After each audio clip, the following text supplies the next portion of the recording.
दोस्तों आ गई हूँ मैं यूनिट सेकेंड का नया टॉपिक जो ऐड हुआ है विशाखा गाइडलाइंस को लेकर। तो हमें पेपर यदि क्लियर करना है तो जो छोटे टॉपिक्स हैं और इजी टॉपिक्स हैं उनको बिल्कुल भी नहीं छोड़ना है। क्योंकि बड़े टॉपिक के चक्कर में क्या होता है, एक तो हम वो उसको पूरे अच्छे से कवर अप कर नहीं पाते हैं और जो छोटे टॉपिक है उन्हें पूरी तरीके से इग्नोर करके चले जाते हैं। और फिर पेपर में जब कोई आसान सा सवाल आ जाता है तो जब हमने उस टॉपिक को ही नहीं पढ़ा है तो उसके बारे में टिक कर पाना बहुत मुश्किल हो जाता है। तो चलिए देखते हैं विशाखा गाइडलाइंस।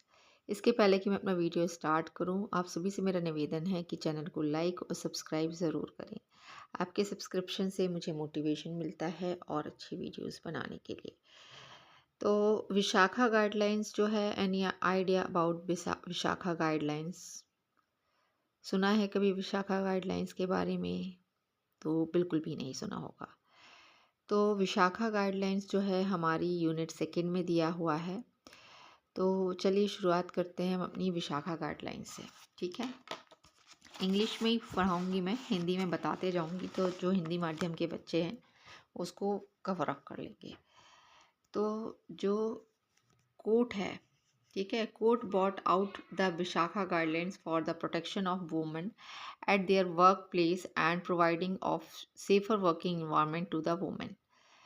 इसमें हुआ क्या था, 1992 में राजस्थान राज्य में भावरी देवी करके एक लेडी थी जो गवर्नमेंट में जो डेवलपमेंट करके एक रहता है डिपार्टमेंट, उसमें वो एक छोटी सी कार्यकर्ता थी जिनका काम था कि राजस्थान में जो बाल विवाह होते हैं उनको जाके रुकवाना। तो वो 1992 में उन्होंने एक बाल विवाह हो रहा था उसको रुकवाने की कोशिश कर रही थी वो। तो उनका पूरे गांव वालों ने बहिष्कार कर दिया और वहाँ के जो एक कहते हैं ना कि ज़मींदार टाइप के लोग हैं, तो उन 5 लोगों ने मिलकर उनका रेप किया। ये घटना है भावरी देवी वर्सेस राजस्थान। तो दैट टाइम एक एनजीओ थे, 5 एनजीओ थे जिन्होंने मिलकर पिटीशन दायर की फिर सुप्रीम कोर्ट में, क्योंकि राजस्थान हाई कोर्ट में तो उनकी सुनवाई नहीं हुई। सबूत ना मिलने के कारण उन 5 लोगों को बरी कर दिया गया।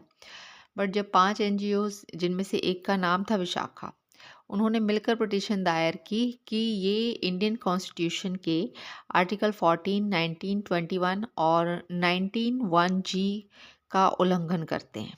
ठीक है, सो उसमें जो बेंच बैठी थी उनके मुख्य न्यायाधीश थे JS वर्मा जो हमारे मध्य प्रदेश से हैं, जस्टिस सुजाता मनोहर और जस्टिस BN किरपाल। ठीक है, इनकी बेंच बैठी और उन्होंने माना कि हाँ, आर्टिकल 14, 15, 19, 1(g) और 21 का जो है मतलब उसका हरण हो रहा है कि उन आर्टिकल्स के विरुद्ध है ये काम। तो फिर उन्होंने एक Vishakha guidelines the.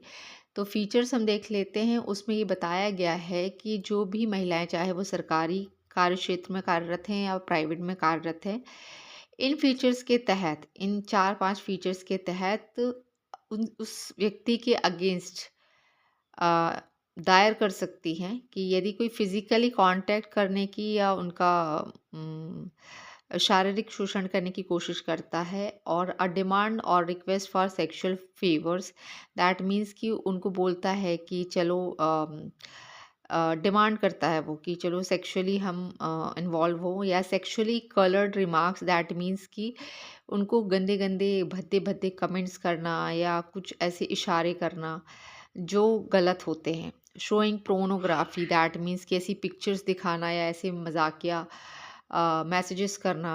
These are और कॉल्ड कि ये फीचर्स हैं विशाखा गाइडलाइंस के।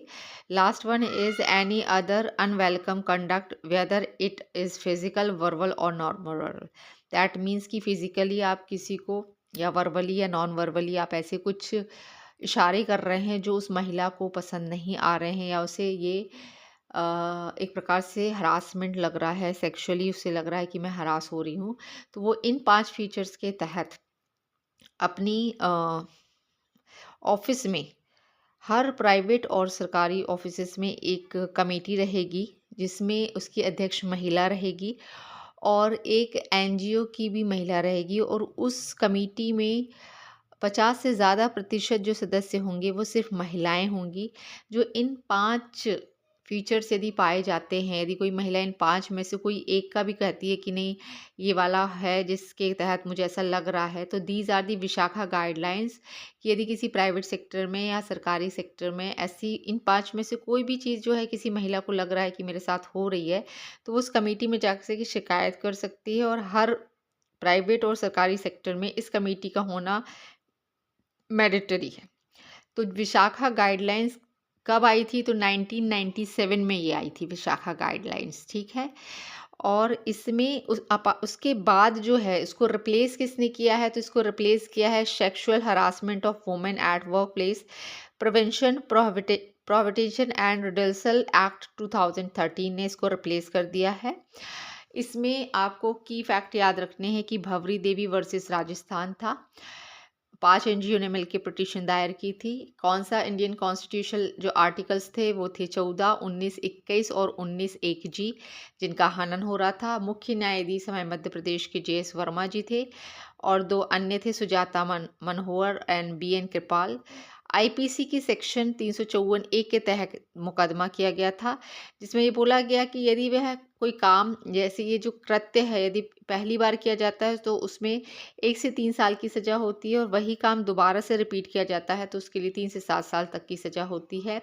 इन 1997 the Supreme Court in India formulated the Vishakha guidelines to protect women from sexual harassment.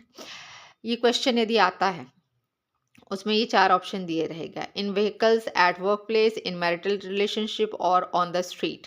तो यदि आपने बिल्कुल भी नहीं पढ़ा है इस एक्ट को या इन गाइडलाइंस को, तो आपको इन 4 में से एक को भी चूज़ कर पाना मुश्किल होगा। और जिसने थोड़ा भी लिटिल बिट पढ़ कर गया है तो चुपचाप वो सेकेंड वाले पे लगा देगा कि eight workplace. In 1997 the Supreme Court in Indian formulated the Vishakha guidelines protect women from sexual harassment and harassment at work place, ठीक है।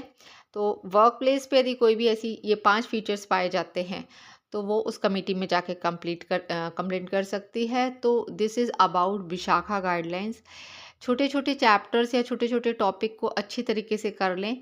इससे क्या होता है कि जो बड़े टॉपिक्स हैं जिनको बहुत अच्छे से तैयार कर गए हैं पर उसमें भी हम उलझ जाते हैं और आंसर गलत हो जाते हैं। चूँकि माइनस मार्किंग है, ईज़ी चैप्टर्स उठाएँ और उसको पूरे तरीके से पढ़ कर जाएँ।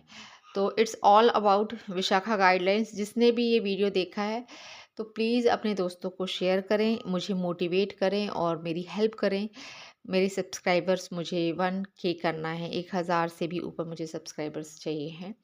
तो please help me out and MPPSC 2026 MPPSC assistant registrar का जो पेपर देने जा रहे हैं वो सभी से मेरा नम्र निवेदन है कि छोटे छोटे टॉपिक्स को पहले तैयार करें और अच्छे से तैयार करें। और हाँ, मैं PDF देने के सख्त खिलाफ़ हूँ, इसीलिए ये आपको दिखाती रहती हूँ। इससे आप नोट्स बना सकते हैं। थोड़ा क्लोज करके दे देती हूँ ताकि आप स्क्रीनशॉट ले सकें।